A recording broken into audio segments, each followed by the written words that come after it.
Assalamualaikum warahmatullahi wabarakatuh. Kami dari kelompok 17 ingin mempresentasikan hasil kerja kelompok kami. Di sini kelompok kami beranggotakan dua anak. Yang pertama ada Mariska Nurdiansyah dengan NIM akhir 043 dan saya sendiri Dwi Septiana Putri dengan NIM akhir 045. Di sini saya akan menjelaskan tentang hakikat anak berkebutuhan khusus. Konsep anak berkebutuhan khusus memiliki arti yang lebih luas dibandingkan dengan pengertian anak luar biasa. Anak berkebutuhan khusus adalah anak yang dalam pendidikan memerlukan pelayanan yang spesifik berbeda dengan anak pada umumnya. Anak berkebutuhan khusus ini mengalami hambatan dalam belajar dan perkembangan. Oleh sebab itu, mereka memerlukan layanan pendidikan sesuai dengan kebutuhan belajar masing-masing anak. Lalu, sebelum terbitnya Undang-Undang Republik Indonesia Nomor 20 Tahun 2003 tentang Sistem Pendidikan Nasional, Undang-Undang Nomor 20 2003 tentang Sisdiknas, istilah yang digunakan untuk anak berkebutuhan khusus adalah anak luar biasa, dan pendidikan bagi anak-anak ini disebut sebagai pendidikan luar biasa atau PLB, yaitu pendidikan bagi anak yang memiliki keluarbiasaan. Dalam Undang-Undang Nomor 20 2003 tentang Sisdiknas, anak berkebutuhan khusus dapat dimaknai sebagai anak yang karena kondisi fisik, emosional, mental, sosial, dan memiliki kecerdasan atau bakat istimewa memerlukan bantuan khusus dalam pembelajaran. Istilah berkebutuhan khusus secara eksplisit ditunjukkan kepada anak yang dianggap mempunyai kelainan penyimpangan dari kondisi rata-rata anak normal pada umumnya. Dalam hal fisik, mental maupun karakteristik perilaku sosialnya. Berdasarkan pengertian tersebut, anak yang dikategorikan berkebutuhan dalam aspek fisik meliputi kelainan dalam indera penglihatan atau tunanetra, kelainan indera pendengaran atau tunarungu, kelainan kemampuan berbicara atau tunawicara, dan kelainan fungsi anggota tubuh atau tunadaksa. Anak yang memiliki kebutuhan dalam aspek mental meliputi anak yang memiliki kebutuhan dalam aspek mental, yang memiliki kemampuan mental lebih dari subnormal, yang dikenal sebagai anak berbakat atau anak unggul, dan yang memiliki kemampuan sangat rendah disebut abnormal, yang dikenal sebagai tunagrahita. Anak yang memiliki kelainan dalam aspek sosial adalah anak yang memiliki kesulitan dalam menyesuaikan perilakunya terhadap lingkungan sekitarnya. Anak yang termasuk dalam kelompok ini dikenal dengan sebutan tunalaras. Lalu selanjutnya kategori anak yang membutuhkan perhatian khusus. Kesulitan belajar yang berhubungan dengan perkembangan. Kesulitan belajar sangatlah mengganggu pada setiap anak, apalagi memiliki gangguan kebutuhan khusus. Dalam anak berkebutuhan khusus, seorang anak kesulitan belajar diakibatkan dengan gangguan berpikirnya, hambatan fisik, atau tubuhnya yang mengakibatkan sulit belajar dan mempunyai rasa cemas walaupun samar-samar. Selain itu, anak yang kesulitan belajar bisa terjadi dalam perkembangan bahasa yang diucapkan, kesulitan dalam menyelesaikan perilaku sosialnya dalam bidang akademik. Anak yang kesulitan belajar antara lain sulit membaca, menulis, maupun berhitung.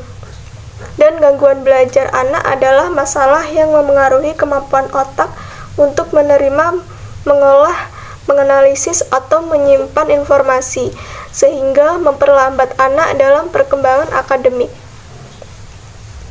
Selanjutnya adalah kesulitan belajar akademik adalah kondisi yang menghambat proses belajar yang menunjuk pada adanya kegagalan pencapaian prestasi akademik yang tidak sesuai dengan kapasitas yang diharapkan. Kegagalan tersebut mencakup penguasaan keterampilan dalam membaca, menulis, menghitung, dan mengeja. Kesulitan belajar siswa di sekolah bisa bermacam-macam, baik dalam hal menerima pelajaran, menyerap pelajaran, atau keduanya. Setiap siswa pada prinsipnya mempunyai hak mencapai prestasi belajar yang memuaskan. Pada kenyataannya, setiap siswa memiliki perbedaan yang disebabkan oleh perbedaan individual fisik, kebiasaan, kemampuan intelektual, latar belakang keluarga, dan pendekatan belajar yang digunakan. Perbedaan individual itulah yang menyebabkan perbedaan tingkah laku belajar setiap siswa. Kesulitan belajar ditandai dengan menurunnya kinerja anak secara akademik atau prestasi belajar siswa. Kesulitan ini juga dibuktikan dengan menurunnya kelainan perilaku. Bentuk-bentuk kesulitan belajar akademik khusus antara lain: yang pertama, aspek kognitif, kesulitan membaca, kesulitan menulis, kesulitan menghitung dan berpikir. Yang kedua, aspek sosial, kesulitan berhubungan dengan orang lain atau menunjukkan perilaku yang tidak tepat. Yang ketiga, aspek bahasa, sulit mengekspresikan diri secara lisan atau tertulis atau dalam memproses bahasa. Yang keempat, gangguan simbolik, ketidakmampuan anak untuk dapat memahami suatu objek sekalipun dia tidak memiliki kelainan pada organ tubuhnya. Yang kelima, gangguan non-simbolik, ketidakmampuan anak untuk memahami isi pelajaran karena dia mengalami kesulitan untuk mengulang kembali apa yang telah dipelajarinya. Baik, di sini saya akan melanjutkan presentasi dari kelompok kami, yaitu tentang pendidikan inklusif di Indonesia. Pengertian pendidikan inklusif di Indonesia. Pendidikan inklusif lahir sebagai bentuk ketidakpuasan penyelenggaraan pendidikan bagi anak-anak berkebutuhan khusus dengan menggunakan sistem segregasi.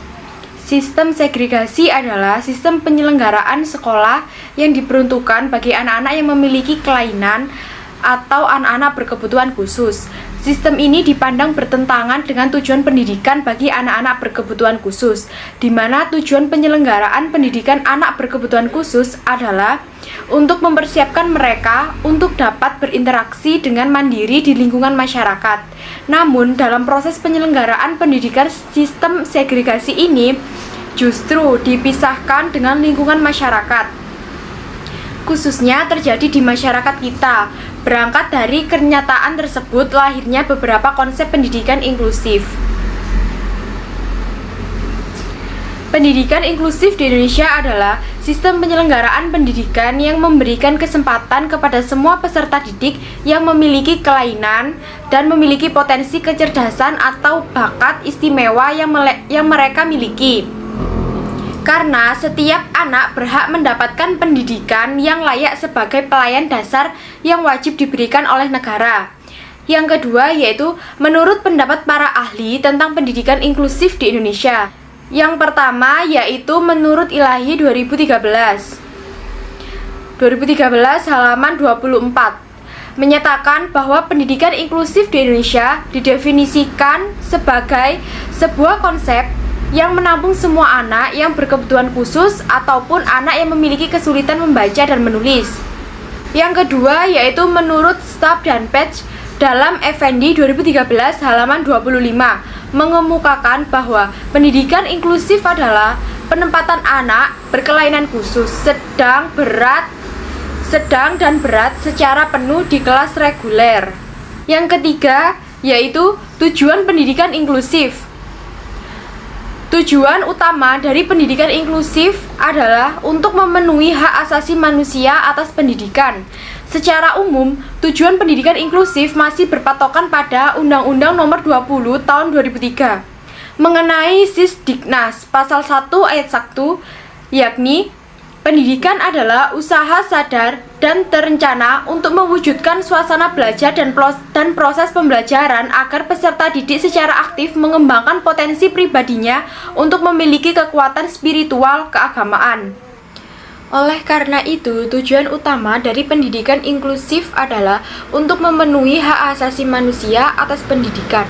Anak-anak berkebutuhan khusus juga memiliki hak yang sama dengan anak biasa. Pendidikan inklusif di Indonesia. Prinsip umum pendidikan inklusif. Yang pertama, prinsip motivasi. Guru hendaknya selalu memotivasi siswa agar selalu bergairah dalam belajar. Yang kedua, prinsip latar. Guru menjelaskan materi dengan menggunakan contoh di lingkungan sekitar siswa. Yang ketiga, keterarahan. Guru harus menentukan tujuan pembelajaran secara tepat dan menggunakan strategi pembelajaran yang tepat pula. Yang keempat, prinsip hubungan sosial. Guru harus mengupayakan pembelajaran yang interaktif untuk menggalakkan interaksi siswa dengan guru maupun sesama siswa. Yang kelima, prinsip belajar sambil bekerja.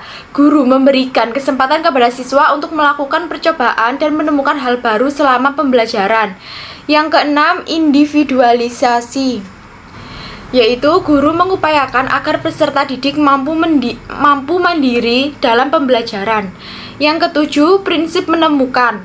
Guru mendorong siswa untuk terlibat aktif, baik dari segi fisik, mental, sosial, maupun emosional.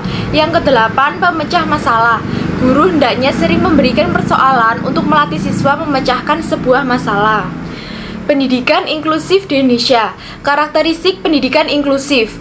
Karakteristik dalam pendidikan inklusif tergabung dalam beberapa hal, seperti hubungan, kemampuan, pengaturan tempat duduk, materi belajar, sumber, serta evaluasi. Hubungan. Contohnya adalah untuk anak tunarungu, guru selalu berada di dekatnya dengan wajah yang terarah pada anak dan tersenyum. Pendamping kelas atau orang tua terus memuji anak tunarungu dan membantu melakukan kegiatan lainnya. Yang kedua, kemampuan. Guru, peserta didik dengan latar belakang dan kemampuan yang berbeda serta orang tua sebagai pendampingnya. Yang ketiga, pengaturan tempat duduk. Pengaturan tempat duduk ini yang bervariasi seperti duduk berkelompok, duduk di lantai, membentuk lingkaran, atau duduk di bangku bersama-sama sehingga mereka dapat melihat satu sama lain. Yang keempat, materi belajar. Berbagai bahan dan variasi untuk semua mata pelajaran. Contohnya, pembelajaran matematika disampaikan dengan menggunakan kegiatan yang lebih menarik, menantang, dan menyenangkan melalui bermain, peran menggunakan poster, dan wayang untuk pembelajaran biasa. Yang kelima yaitu sumber.